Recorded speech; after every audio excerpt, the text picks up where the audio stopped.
our chapter number 5.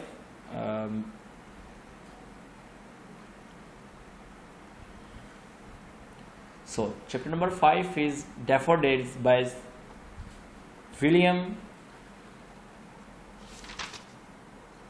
Wordsworth. इसे poet of nature भी कहा जाता है। ये नेचर का बहुत बड़ा दीदा है। ये जब भी अपनी शायरी को के लिए कलम उठाता है तो इसका टॉपिक जो होता है, जो मेन मौजू होता है, वो कुदरत ही होती है। कुदरत की खूबसूरती को ही ये बयान करता है। तो उसमें वो कहता क्या है, उसकी हम इसको लाइन बाय लाइन ट्रांसलेशन भी पढ़ेंगे, फिर मैं इसको आप थोड़ी सी समरी भी बताऊंगा। मोस्टली बेसिकली मैं आपको सिर्फ इसकी ट्रांसलेशन इसलिए करवा रहा हूँ कि आप लोगों के पास ग्रामर्स हैं, उन ग्रामर पे आप क्वेश्चन आंसर तेज कर सकते हैं। लेकिन मैं इंशाल्लाह कुछ दिनों बाद आपकी क्वेश्चन आंसर भी क्रिएट करवा दूंगा हर चैप्टर्स के। लेकिन फिर वक्त मैं अभी ट्रांसलेशन कंप्लीट करवा लूँ पहले आपकी। इंशाल्लाह विद इन 1 मंथ के अंदर अंदर मैं आपके क्वेश्चन आंसर भी अपलोड कर दूँगा। अभी क्वेश्चन आंसर अपलोड करवाने का मकसद मेरा ये इसलिए नहीं है क्योंकि आप सबके पास ग्रामर्स होती हैं, तो ऑब्वियसली आपको ग्रामर ज़रूरत पड़ती है। तो ग्रामर में क्वेश्चन आंसर लिखे होते हैं। मेन मसला आपको ट्रांसलेशन में आता है बच्चों को, तो क्योंकि ट्रांसलेशन में नंबर इजीली आ जाते हैं, इसलिए मेरा मेन फोकस है कि आप ट्रांसलेशन को पहले कवर कीजिए। So we start from daffodils is written by William Wordsworth. 1770 में ये साहिब इंसान पैदा हुए और 1850 में फोत हो गया। I wandered lonely as a cloud that float on high or ever vales and hills। कहता कि मैं तन्हा एक बादल की तरह बेमकसद घूम रहा था जो वादियों और पहाड़ों पर तैरता है। बादल की वो बात कर रहा है कि मैं एक बादल की मानिंद हूँ जो कभी वादियों में तरफ उड़ता है, कभी वो पहाड़ों के ऊपर जा रहा होता है, कभी वो मैदानी इलाकों से घूमता है, लेकिन बादल का एक ठिकाना नहीं होता। इस तरह से मेरा भी कोई ठिकाना नहीं है। When all at once I saw a crowd, a host of golden daffodils। कि जब अचानक मैंने एक मजमा देखा, एक हजूम देखा, और वह हजूम था किसका? वो सुनहरी आबी नरगिस के फूलों का हजूम था जो कहाँ उसने उगे देखे। Beside the lake bent the tree, fluttering and dancing in the breeze। जो कि नदी के किनारे, झील के किनारे और दरख्तों के साए के नीचे बादे नसीम में फरफरा रहे थे और नाच रहे थे। कितना खूबसूरत नज़ारा पेश किया। वो कहता है कि आई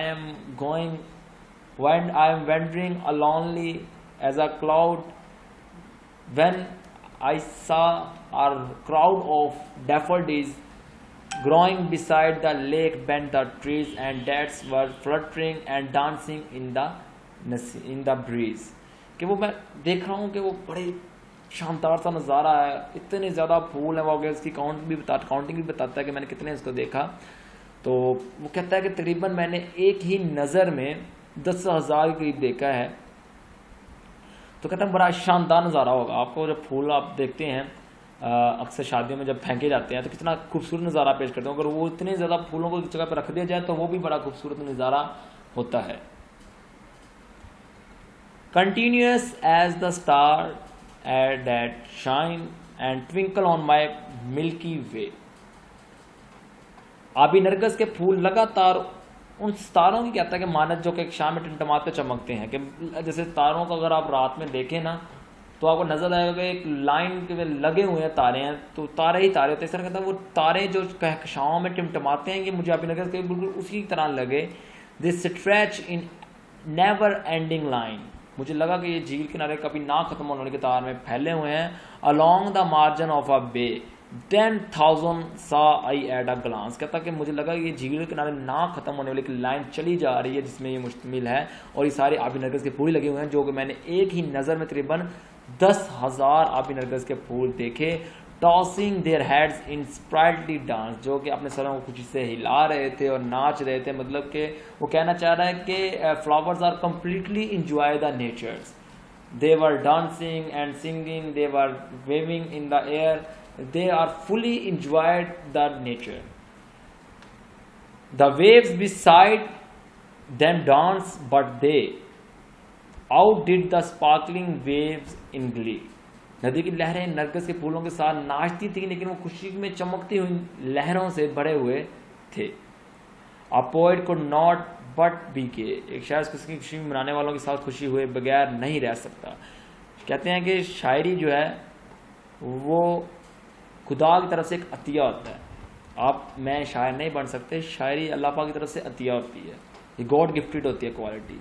अब मैं भी कई बार नेचर को देखता हूँ, लेकिन मुझे कोई अच्छा नहीं लगता, लेकिन कुछ लोग शायर होते हैं, वो बैठे बैठे मौसम जब अच्छा हो तो कई नज़में लिख देते हैं। बाज़ वो कहते हैं एक नज़म लिखने, बाद में लिखने में तो 1000 नज़में एक दिन में लिख जाते हैं।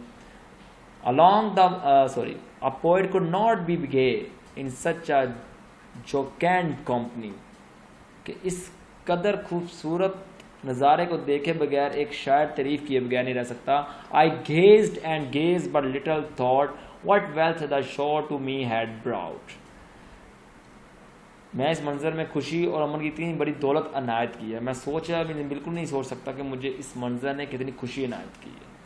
हम भी देखते हैं फूलों को, कभी खुशी महसूस नहीं हुई। मैं भी आप लोगों में से बहुत से लोग जो मेरी वीडियो देख रहे हैं या सुन रहे हैं, उनको बहुत खूबसूरती भोगती भी होगी, उनको बड़ी दिलकशी लगती भी होगी। Flowers is a type of love.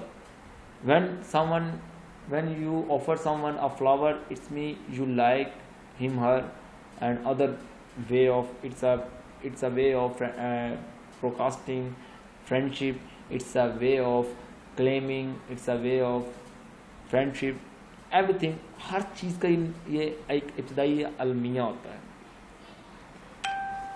For often when on my couch I lie in vacant or in pensive mood, they flash upon that inward eye which is the bliss of solitude, and then my heart with pleasure fills and dance with the daffodils। इसमें शायद थोड़ा सा अपनी ज़िंदगी को बता रहा है कि शायद कहता है कि अक्सर का जब मैं अपने काउच पलंग पर लेटा होता हूँ और मैं गौर खुशी की हालत में होता हूँ, तो फिर मेरी अंदरूनी आंख दिल पर चमकते हैं या मुझे इनका ख्याल आता है कि जब मैं अपने घर में अकेला बैठा होता हूँ, अपने कोच पे, अपने सोफे पे, अपने पलंग पे लेटा होता हूँ, तो मुझे उन फूलों का उनका ख्याल मेरे जहन में आ जाता है। जिससे क्या होता है, मेरी अंदरूनी आंख खुल जाती है, चमक उठती है, अंदर दिल मेरा खुशी से खुल उठता है, जो मेरी तन्हाई में खुशी का बायस बनते हैं और मेरा दिल खुशी से भर जाता है। And dances with the daffodils, और मैं फूलों के साथ नाचने लगता हूँ। यानी कि in this poem the poet described the beauty of daffodils and also described his feeling about daffodils poem. So now I hope you like it, and this summary, mostly summary you can find it on your pilot grammars and other grammars. There are number of grammars which have summaries. Inshallah in the next video we will discuss the summary of this poem daffodils। तब तक के लिए अल्लाह हाफिज़, take care, bye bye.